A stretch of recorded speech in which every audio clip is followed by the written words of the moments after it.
Very warm good morning to one and all present here. Welcome back to my channel UPSC Aspirants. So हमने chapter 42 already complete कर दिए हैं इस series में. आज हम पढ़ेंगे chapter 43 and 44 because chapter 43 is all about your UPSC and 44 is about your SPSC. Completely same है, कुछ भी डिफरेंस नहीं है. बस यहाँ पे काम सेंट्रल लेवल पे होगा, वहाँ पे आपका स्टेट लेवल पे होगा.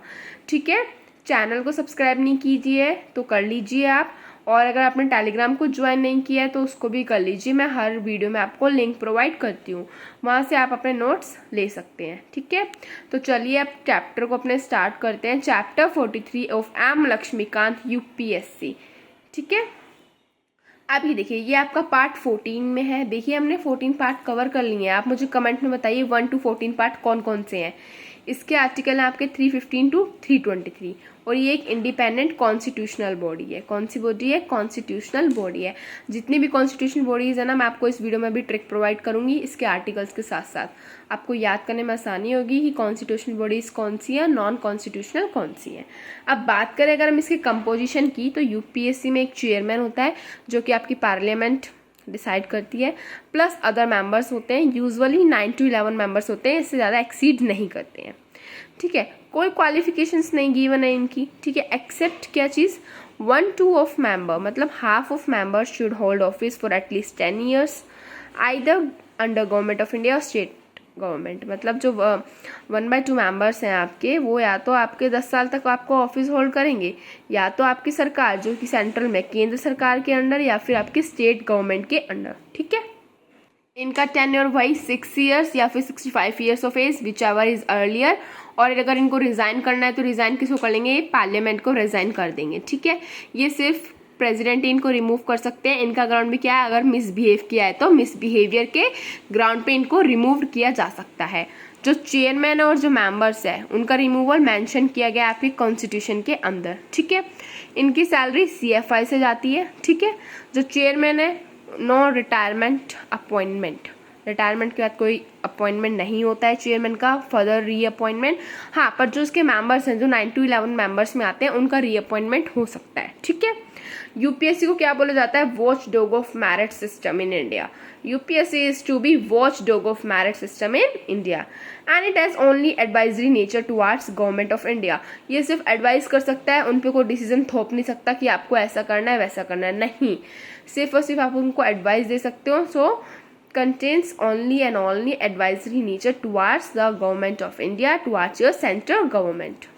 अब बात करें इनके फंक्शंस की, तो क्या है ये सबको आपको पता है. आप यूपीएससी के लिए पढ़ रहे हो तो सबसे पहला फंक्शन का यही है, एग्जामिनेशन कंडक्ट करवाना ऑल इंडिया सर्विसेज के. ठीक है, स्टेट को असिस्ट करना, कुछ स्कीम्स के साथ है ना, उनकी हेल्प करना. इट सर्व्स ऑल और any need of states on request of state governor.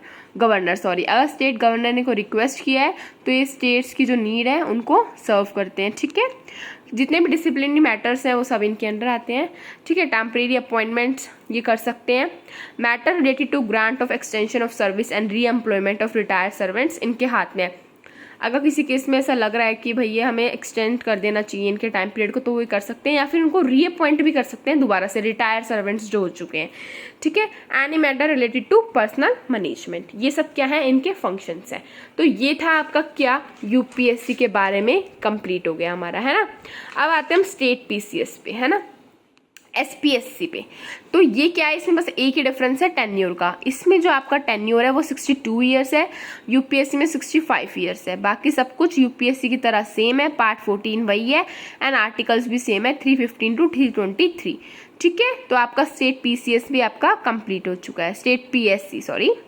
ठीक है, तो अभी मैं आपको बताती हूँ कॉन्स्टिट्यूशनल बॉडीज की ट्रिक्स एंड इनके आर्टिकल्स की ट्रिक्स. ठीक है, देखिए आपकी जो ट्रिक्स है कॉन्स्टिट्यूशनल बॉडीज की, क्या है आपको याद रखना है? Confused SG. क्या याद रखना है? Confused G.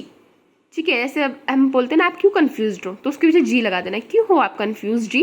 ठीक है, तो देखिए C stand for controller and auditor general, then O stand for officers of linguistic minorities, N stand for national commission for SC ST and OBC. या हम एक एक करके सारी चीजें पढ़ेंगे. देन आपका U स्टैंड फॉर यूपीएससी जो हमने पढ़ लिया है. ओके, देन आपका S स्टैंड फॉर एसपीएससी जो हमने पढ़ लिया है. E stand for election commission, ये भी हम पढ़ चुके हैं। D stand for advocated general and G stand for GST council attorney general. ठीक है, तो ये थी आपकी ट्रिक। क्या है? Confused G. आपको कंफ्यूज जी को याद रखना है। ठीक है, ये है आपकी कॉन्स्टिट्यूशनल बॉडीज और बाकी जो भी आपकी बच जाएंगी वो सारी क्या है? नॉन कॉन्स्टिट्यूशनल बॉडीज हैं। अब देखिए इसके आर्टिकल्स की ट्रिक क्या है। Your art are as pay are fixed efforts escape regularly.